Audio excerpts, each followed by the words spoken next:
Karena Angel memiliki nilai rendah, Angel dikurung oleh kepala sekolah hingga pingsan karena kehausan. Beberapa hari kemudian, Angel menghembuskan nafas terakhir di dalam kurungan.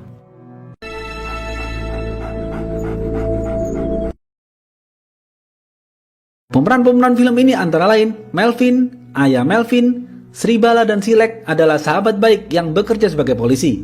Anu adalah istri Silek. Sribala adalah seorang polisi yang mempunyai ayah juga pensiunan polisi. Tetapi ayah Sribala mengalami sakit stroke karena kecelakaan beberapa tahun lalu. Ayah Sribala suka dengan boneka. Ayahnya selalu berusaha merebut boneka dari cucunya. Sribala tidak tahu kenapa ayahnya tertarik dengan boneka. Saat Sribala sedang menelpon anak buahnya, ayahnya terlihat berusaha mengambil boneka di tempat orang jualan. Sribala menganggap ayahnya sedikit aneh karena suka dengan boneka, tetapi Sribala tetap merawat ayahnya dengan baik. Sribala mempunyai sahabat baik bernama Silek. Silek adalah seorang polisi dan sudah mempunyai istri bernama Anu. Silek dan Anu berencana mengadopsi seorang anak. Suatu hari, masyarakat dihebohkan dengan hilangnya seorang artis terkenal bernama Uma dan pengusaha bernama Emil. Mobil Uma ditemukan terbuka di pinggir jalan. Di dalam mobilnya terdapat handphone dan tidak ada jejak kekerasan dan penculikan. Besok pagi, Sribala datang ke TKP dan melihat jejak mobil Uma. Dari TKP, Sribala menyimpulkan ini bukan kecelakaan. Uma mengerem secara mendadak. Sribala merasa bingung dengan petunjuk ini. Anak buahnya mengatakan kalau Uma mendatangi acara reuni malam itu dan menginap di sebuah hotel. HP yang ditemukan di mobil Uma milik pria bernama Melvin. HP itu tercatat 5 kali melakukan panggilan keluar ke nomor polisi bernama Silek. Sribala terkejut mendengar hal itu. Ada keterlibatan apa Silek dengan hilangnya Uma? Lalu, siapa Melvin? Sribala kemudian bertanya kepada Silek tentang hal ini. Silek menjawab tidak kenal dan tidak tahu itu nomor HP Melvin. Sribala juga menawari Silek untuk menangani kasus ini. Silek sebenarnya tidak mau mengambil kasus ini karena ia ingin fokus mengadopsi seorang anak. Tetapi ia juga penasaran kenapa Melvin menelpon dirinya. Anu menyarankan agar Silek mengambil kasus ini. Sribala dan kepolisian melihat rekaman CCTV acara reuni Uma dan hotel tempat Uma menginap. Di sana, terlihat Melvin berada dekat di sisi Uma karena Melvin adalah teman SMA Uma. Mobil Melvin terlihat mengikuti mobil Uma. Sribala yakin Melvin pelaku penculikan ini. Sribala memerintahkan anak buahnya menangkap Melvin. Kepolisian langsung pergi ke apartemen Melvin. Terlihat di sana Melvin berusaha melarikan diri, tetapi kepolisian berhasil menangkapnya dengan mudah. Melvin kemudian dibawa ke kantor polisi. Di catatan kepolisian tercatat bahwa Melvin kehilangan putrinya yang bernama Angel 4 tahun lalu. Sedangkan istrinya bernama Sherin yang kecanduan obat terlarang melakukan bunuh diri dengan melompat dari balkon apartemen. Sribala mulai menginterogasi Melvin dengan bertanya, "Melvin, apakah kau tergila-gila dengan Uma? Atau kau cemburu dengan kesuksesan Uma hingga kau menculiknya?" Melvin sambil tersenyum menjawab, "Aku membunuhnya." Sribala dan Silek kaget mendengar hal itu. I killed her. Melvin mulai bercerita, "Rasa sakit terbesar di dunia ini adalah dikhianati. Dahulu istriku selingkuh dengan Emil, seorang pengusaha kaya. Awalnya aku tidak percaya dengan hal itu, tetapi setelah aku menelusuri, aku melihat dengan mata kepala sendiri Sherin selingkuh dengan Emil. Sejak itu, aku berencana membunuh Sherin. Aku menyuntikkan obat terlarang ke tubuhnya agar seakan-akan ia terlihat seperti pecandu. Kemudian, aku pergi kerja. Aku menelpon Sherin agar berjalan ke balkon dan Sherin pun terjatuh dari balkon. Sherin dinyatakan tewas di tempat. Kemudian aku pergi ke rumah sakit dan berpura-pura bersedih saat melihat jasad Sherin." Sribala lalu bertanya lagi, "Lalu apa hubungannya ceritamu ini dengan Uma?" Melvin menjawab, "Bu Sribala, Uma adalah orang yang salah di tempat yang salah. Targetku bukan Uma, targetku adalah Emil. Saat acara reuni malam itu, Emil pulang bersama Uma. Aku merasa ini adalah saat yang tepat. Aku naik ke mobilku dan mengikuti mereka berdua. Aku kemudian berhenti tepat di depan mobil mereka. Mereka berdua kaget dan mengerem mendadak. Aku lalu turun dari mobil dan mendatangi mereka. Aku menyemprotkan obat bius ke mereka berdua hingga pingsan. Kemudian, aku membunuh mereka berdua dan membuang mayatnya ke hutan." Setelah mendengar semua cerita Melvin, kepolisian membawa Melvin ke hutan untuk memberitahu di mana lokasi mayatnya. Saat sedang menelusuri hutan, tiba-tiba Melvin lupa di mana lokasi mayatnya. Mereka semua kemudian kembali ke kantor polisi. Anak buah Sribala memberitahu Sribala bahwa hutan tempat Melvin membuang mayat adalah hutan terjal yang sulit ditelusuri. Di hutan itu selalu terjadi kabut tebal setiap bulannya. Kita hanya mempunyai waktu 12 hari lagi sebelum kabut itu terjadi. Sri Bala dan Silek percaya dengan cerita Melvin. Mereka sepakat untuk memberi waktu lagi agar Melvin mengingat kembali di mana lokasi ia membuang mayat Uma dan Emil. Tetapi, jika Melvin berbohong, maka mereka akan melakukan pendekatan secara psikis untuk memancing Melvin agar mengatakan yang sebenarnya. Sri Bala dan Silek membawa Melvin ke taman untuk diinterogasi. Sri Bala dan Silek terus memancing Melvin dengan pertanyaan-pertanyaan tentang lokasi mayat. Tetapi cara itu tidak berhasil. Melvin justru berbohong kepada Sri Bala dan Silek. Sri Bala pun marah dan menampar Melvin. Karena Sri Bala dan Silek belum bisa memecahkan kasus ini, Kapolsek akan mengirim Melvin ke penjara distrik. Silek tidak setuju dengan usulan Kapolsek karena penjara distrik terkenal tidak aman. Narapidana di sana sering berkelahi yang menyebabkan kematian. Silek khawatir dengan nyawa Melvin di sana. Dan ternyata benar dugaan Silek. Besok pagi terjadi perkelahian antar sesama narapidana di penjara distrik. Sri Bala mendengar ini langsung ke TKP untuk memastikan keselamatan Melvin. Ternyata dalam kekacauan yang terjadi di penjara distrik, satu orang mantan polisi bernama Sainu dinyatakan tewas karena diserang narapidana lain. Sedangkan Melvin tidak terluka. Ia selamat dan langsung dipindahkan ke penjara yang lebih aman. Sri Bala dan Silek dikejar oleh waktu. Mereka harus segera menemukan lokasi mayat Uma dan Emil. Mereka berdua terus menginterogasi Melvin, tetapi Melvin justru mengatakan Emil dan Sherin adalah dua orang yang salah. Dengan membunuh mereka berdua, aku melakukan tindakan yang benar, karena hanya hukum Tuhan yang paling adil. Pak Silek, kita berdua sama-sama lelaki. Apakah kau yakin istrimu tidak selingkuh? Karena ada satu hal yang pria tidak pahami di dunia ini, yaitu wanita. Bu Sri Bala, apakah ibu bisa tinggal dengan seseorang setelah ibu selingkuh dari suami ibu? Mendengar perkataan itu, Silek jadi ragu dengan kesetiaan istrinya. Sri Bala dan Silek terpengaruh dengan omongan Melvin. Tiba-tiba, Silek mendapatkan WhatsApp dari bank bahwa Anu istrinya telah menarik uang sebesar 100 juta rupiah. Silek bertanya kepada Anu. Anu menjawab, uang itu untuk orang tuaku yang sedang merenovasi rumah. Silek mulai curiga dengan Anu. Silek menelpon mertua dan ternyata sang mertua tidak sedang merenovasi rumah. Artinya, Anu berbohong. Malam hari, Silek juga melihat HP Anu menerima WhatsApp dari seorang pria untuk janjian bertemu besok. Besok pagi, Silek membuntuti Anu dari belakang dan ternyata benar. Anu naik mobil bersama seorang pria. Silek kemudian mencari tahu siapa pria itu. Silek pergi ke cybercell. Pria itu ternyata bernama Roni. Silek semakin yakin akan kebenaran omongan Melvin. Sri Bala juga mendapatkan selembar kertas di kantor dari seseorang yang tak dikenal. Surat itu bertuliskan bahwa kecelakaan yang menimpa ayahnya dahulu karena disengaja. Sri Bala selama ini menganggap itu adalah kecelakaan biasa, tetapi Sri Bala sekarang penasaran dan mulai melakukan penelusuran. Sri Bala kemudian bertemu dengan sahabat ayahnya dan bertanya tentang kecelakaan ayahnya di masa lalu. Sahabat ayahnya mengatakan, coba kau cek saja panggilan telepon ayahmu saat kecelakaan terjadi. Sri Bala kemudian pergi ke cybercell. Orang cybercell mengatakan, panggilan terakhir HP ayahmu saat kecelakaan terjadi adalah dari Silek. Sri Bala curiga kepada Silek. Sri Bala sekarang yakin kecelakaan yang menimpa ayahnya adalah disengaja. Dan semua ini direncanakan oleh sahabatnya sendiri, yaitu Silek. Sri Bala tidak percaya lagi dengan Silek. Besok pagi, Sri Bala dan Silek terus menginterogasi Melvin, tetapi Melvin belum mau mengatakan di mana lokasi mayatnya. Melvin mengatakan, aku akan memberitahu di mana lokasi mayatnya. Tetapi sebelum aku memberitahu, kalian berdua jawab dahulu pertanyaanku.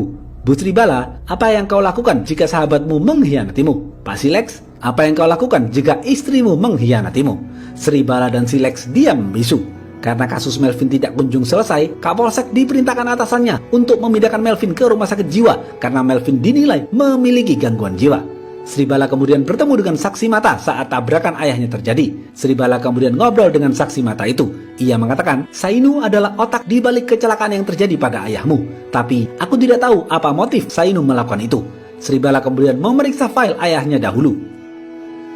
Pagi hari, Silek sedang berada di pom bensin. Di motornya, terdapat bukti tiket Anu akan melakukan perjalanan ke kota Mumbai besok bersama Roni. Silek tidak tahu itu dari siapa, tetapi Silek marah dengan hal ini. Saat makan malam, Silek bertanya kepada Anu, istriku, kau mau pergi kemana besok dan bersama siapa?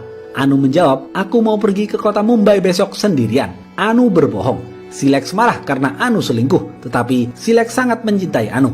Silek tidak bisa meninggalkan Anu. Oleh karena itu, Silek berencana membunuh selingkuhan Anu, yaitu Roni. Pagi hari, Silek membuntuti Roni yang sedang bersepeda. Di tempat sepi, Silek langsung menabrak Roni hingga tewas.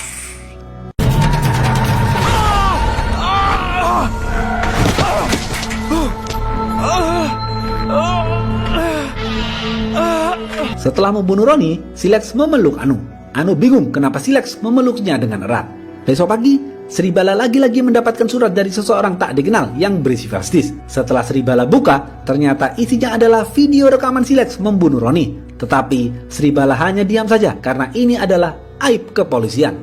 Setelah beberapa hari di rumah sakit jiwa, Melvin akhirnya bersedia menunjukkan di mana lokasi mayat Uma dan Emil. Tetapi Melvin hanya ingin diantar oleh Sribala dan Silex dan tidak boleh ada polisi lain yang mengikutinya. Sribala awalnya ragu karena malam itu akan terjadi kabut berbahaya, tetapi Kapolsek memerintahkannya dan Sribala tidak bisa menolak. Sribala dan Silex kemudian membawa Melvin pergi ke hutan. Sepanjang perjalanan, Sribala yang menyetir mobil. Setelah berjam-jam lamanya mereka melakukan perjalanan, mereka mulai memasuki hutan yang penuh dengan kabut. Jarak pandang mereka sangat terbatas. Saat mereka berjalan menelusuri hutan, tiba-tiba mereka menabrak sesuatu. Melvin hanya tersenyum, sedangkan Sribala dan Silex kaget. Silex lalu turun dari mobil. Silex tidak melihat apapun. Ia hanya melihat poster bertuliskan, "Hati-hati, banyak binatang buas berkeliaran." Silex masuk kembali ke dalam mobil dan mengatakan kepada Sribala, "Tidak apa-apa, tidak usah khawatir. Mungkin itu adalah hewan liar." Mereka bertiga kemudian melanjutkan perjalanan. Mereka akhirnya tiba di sebuah rumah tua kecil. Melvin menyuruh mereka turun dan masuk ke dalam rumah itu. Saat Sribala dan Silex memasuki rumah itu, ternyata Uma dan Emil masih hidup. Cetir!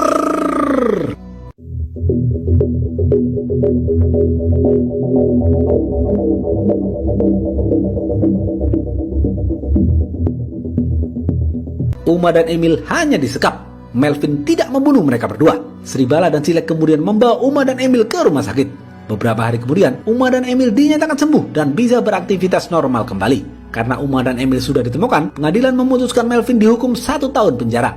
Melvin hanya melakukan drama ini semua karena gangguan jiwa. Melvin akan dimasukkan ke rumah sakit jiwa.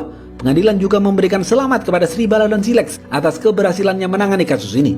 Sebelum dibawa ke rumah sakit jiwa, Melvin tersenyum kepada Sribala dan Silex. Sribala dan Silex masih bingung kenapa Melvin tersenyum dan apa tujuan Melvin melakukan ini semua. Silex beraktivitas normal seperti biasa. Silex pergi bersama Anu. Anu mengatakan, "Suamiku, ada hal yang seharusnya aku katakan kepadamu." Anu lalu mengajak Silex ke rumah Roni. Mereka berdua bertemu dengan istrinya Roni. Mereka bertiga mengobrol bersama. Anu mengatakan, almarhum Roni dan istrinya sudah banyak membantuku. Roni mengenalkanku kepada seorang penasehat untuk mengadopsi anak. Silex menyesal membunuh Roni karena ternyata Anu tidak selingkuh dengan Roni. Emil bertemu dengan Sribala untuk mengucapkan terima kasih kepada Sribala. Karena berkat Sribala, Emil bisa diselamatkan. Sribala mengatakan, "Tidak apa-apa, itu sudah menjadi tugasku sebagai seorang polisi. Kalau boleh tahu, sudah sejauh apa hubunganmu dengan Sherin? Kenapa kau mencintai Sherin?" Emil menjawab, "Siapa Sherin, Bu? Saya tidak kenal dengan Sherin." Sribala kaget mendengar ucapan Emil. Sribala kembali berkata, "Bukankah Melvin melakukan ini semua karena kau selingkuh dengan Sherin?" Emil kemudian tertawa dan mengatakan, "Tidaklah, Bu, saya tidak kenal dengan Sherin."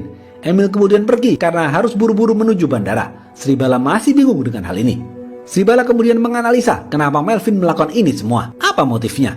Sribala masih penasaran. Sribala kemudian bertanya kepada dokter forensik tentang kematian Sherin. Dokter mengatakan Sherin bukan pecandu obat terlarang, tetapi saat hari H kematiannya, obat terlarang ditemukan dalam dosis tinggi di dalam tubuhnya. Dan kematiannya bukan karena jatuh sendiri, tetapi karena didorong seseorang dengan kuat. Bukan seperti yang dikatakan Melvin, bahwa Sherin jatuh sendiri. Tetapi, saya ditekan oleh atasan saya untuk menulis laporan otopsinya, Sherin mati karena bunuh diri. Sribala yakin Melvin melakukan ini semua agar kepolisian menangkapnya. Sribala kemudian bertemu dengan ayah Melvin dan bertanya, "Pak, apa maksud Melvin melakukan ini semua?" Ayah Melvin menjawab, "Sebaiknya kau berbicara langsung dengan Melvin."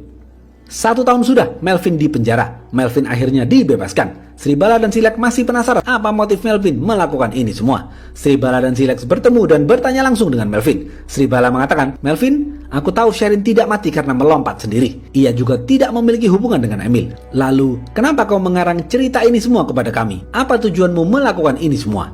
Melvin menjawab, "Seringkali kebohongan lebih kuat daripada kebenaran. Itulah mengapa jika kebohongan diucapkan terus-menerus, kebohongan bisa menjadi kebenaran." Melvin mulai menceritakan yang sebenarnya. "Istriku adalah seorang muslimah yang taat. Aku sangat mencintai istriku. Aku mempunyai gadis kecil yang lucu bernama Angel. Angel memang tidak terlalu pintar di sekolahnya, tetapi aku tidak masalah dengan hal itu. Aku tetap mencintai anakku. Sherin dan aku tetap mendidiknya dengan lembut. Suatu hari, kita berdua dipanggil kepala sekolah. Kepala sekolah mengatakan akan mengeluarkan Angel dari sekolah karena nilainya terus menurun. Aku dan Sherin memohon agar kepala sekolah tidak mengeluarkan Angel. Kepala sekolah pun memberikan 1 kesempatan lagi kepada Angel. Suatu hari ada ujian sekolah. Angel ketakutan dan menangis saat pergi ke sekolah. എന്താടാ സ്കൂളിൽ പോകണ്ടേ നമുക്ക് അയ്യേ മോള് കരയില്ലേ ദേ എല്ലാരും കളിയാക്കും ചെല്ലു ചെല്ലു വേഗം. Tetapi aku dan Sherin tetap mengantarnya ke bis sekolah agar Angel bisa mengikuti ujian. Sore hari saat pulang sekolah, bis yang menyebut Angel tidak membawa Angel. Angel dinyatakan menghilang. Aku dan Sherin panik. Aku kemudian pergi ke sekolah dan bertanya kepada Satpam. Satpam mengatakan sekolah sudah tutup dan semua anak sudah pulang. Aku semakin panik dan bingung harus mencari kemana. Aku sudah lapor ke pihak sekolah dan kepolisian tetapi tidak digubris. Hingga suatu malam, aku menemukan buku Angel di kamarnya. Di bukunya terdapat gambar seorang anak kecil sedang dikurung di sebuah kandang. Pagi harinya, aku pergi ke sekolah dan memasuki sekolah. Aku curiga dengan Satpam, sepertinya ia menyembunyikan sesuatu. Aku langsung menghajarnya. Satpam itu kemudian mengatakan yang sebenarnya kepadaku. Di sekolah itu ada metode hukuman bagi murid yang mempunyai nilai rendah.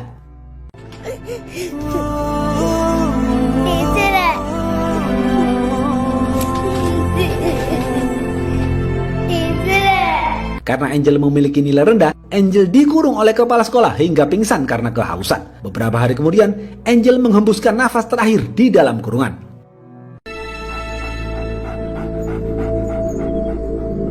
Kepala sekolah memberitahu Satpam untuk menyembunyikan hal ini. Setelah Satpam menceritakan semuanya kepadaku, Satpam bersedia menjadi saksi di pengadilan. Aku merekam semua pernyataan Satpam dan menyembunyikan hasil rekaman itu di bawah lampu.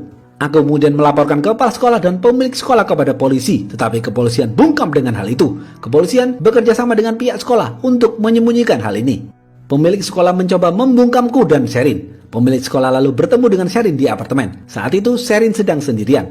Sherin terus menangis dan membentak kepada pemilik sekolah. Pemilik sekolah lalu menyuntikkan obat terlarang kepada Sherin dengan dosis tinggi lalu mendorong Sherin ke balkon. Sherin ditemukan tewas saat itu juga.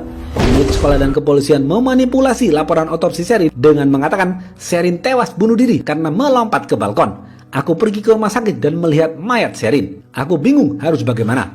Aku sudah kehilangan istri dan anakku. Tidak ada yang mau mendengarkanku kecuali satu orang, yaitu ayahmu Sribala. Aku minta tolong agar ayahmu mengambil rekaman itu. Ayahmu percaya kepadaku dan mengambil rekaman itu di bawah lampu. Ayahmu kemudian melihat rekaman itu dan berusaha akan mengusutnya. Tetapi rencana itu diketahui oleh pemilik sekolah dan polisi bahlul bernama Sainu. Pemilik sekolah dan Sainu lalu berencana jahat. Sainu meminjam handphone Silex untuk menelpon ayahmu dan berpura-pura ingin bertemu karena ada kepentingan mendesak. Ayahmu pun percaya dan langsung berangkat. Saat di perjalanan, ayahmu sengaja ditabrak bus dan ayahmu terkena stroke hingga sekarang.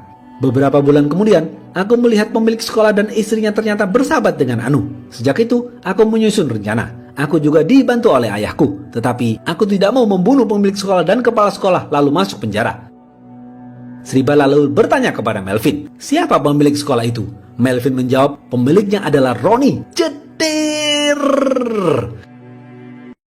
Ronnie Verghese.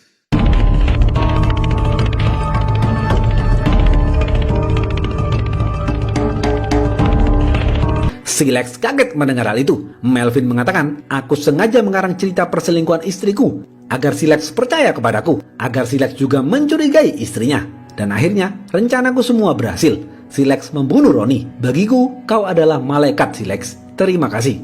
Aku mengadakan acara reuni itu untuk mengundang Uma dan Emil. Mereka berdua pun datang sesuai rencanaku. Setelah acara selesai, mereka berdua pulang bersama. Aku dan ayahku langsung menjalankan rencana. Aku sengaja ikut bersama mobil Uma dan Emil. Ayahku aku perintahkan berhenti di depan mobil Uma. Uma lalu berhenti dan merem mendadak. Aku yang duduk di belakang langsung menyemprotkan obat bius kepada Uma dan Emil hingga pingsan. Aku kemudian sengaja menelpon Silex berkali-kali dan membiarkan HP-ku di mobil Uma agar polisi menangkapku dan Silex ikut mengusut kasus ini. Aku lalu menyembunyikan Uma dan Emil di hutan dan semuanya berjalan sesuai rencana. Aku mengarang cerita agar kalian ragu dengan pikiran kalian sendiri. Aku lalu membuat Silex ragu dengan kesetiaan istrinya. Ayahkulah yang mengirim bukti tiket Anu saat Silex di pom bensin. Ayahku jugalah yang menyuruh Anu untuk mentransfer uang 100 juta guna mengadopsi anak. നല്ല amount raise ചെയ്യേണ്ടി വരും. ഞാൻ അറിയിക്കാം.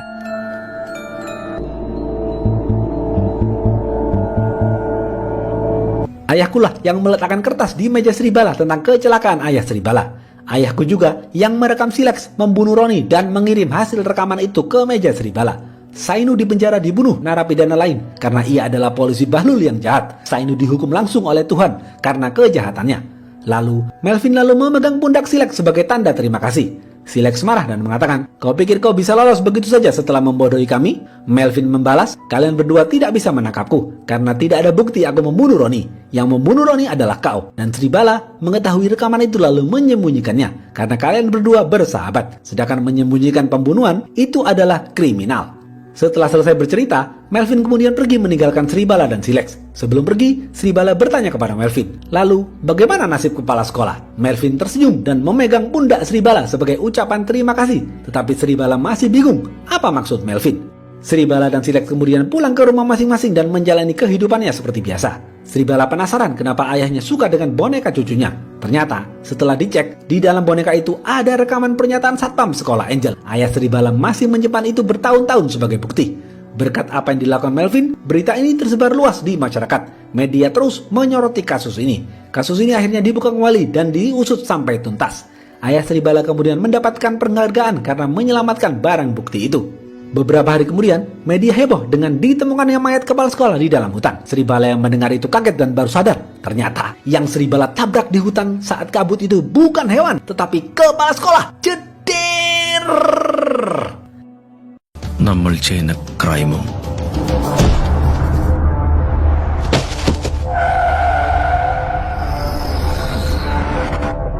Kepala sekolah itu diculik oleh ayahnya Melvin, dan ayahnya Melvin menyuntikkan obat terlarang dalam dosis tinggi ke dalam tubuh kepala sekolah agar setengah sadar. Ayah Melvin lalu membiarkan kepala sekolah berjalan di tengah hutan. Sribala dan Silex datang dan tidak sadar mereka sudah menabrak kepala sekolah. Kepala sekolah kemudian jatuh ke dalam jurang.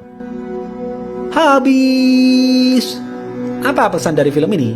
1. Sekolah bertujuan untuk mendidik dan membuat para muridnya memahami ilmu pengetahuan, bukan untuk membuat para muridnya meraih nilai tinggi dengan penuh tekanan. Kedua, seorang ayah yang baik pasti mencintai istri dan anaknya. Seorang ayah juga akan melakukan apapun jika keluarganya disakiti, bahkan sampai dibunuh. Oke, segitu aja video kali ini. Jangan lupa like, comment, and subscribe ya. Stay watching and see you.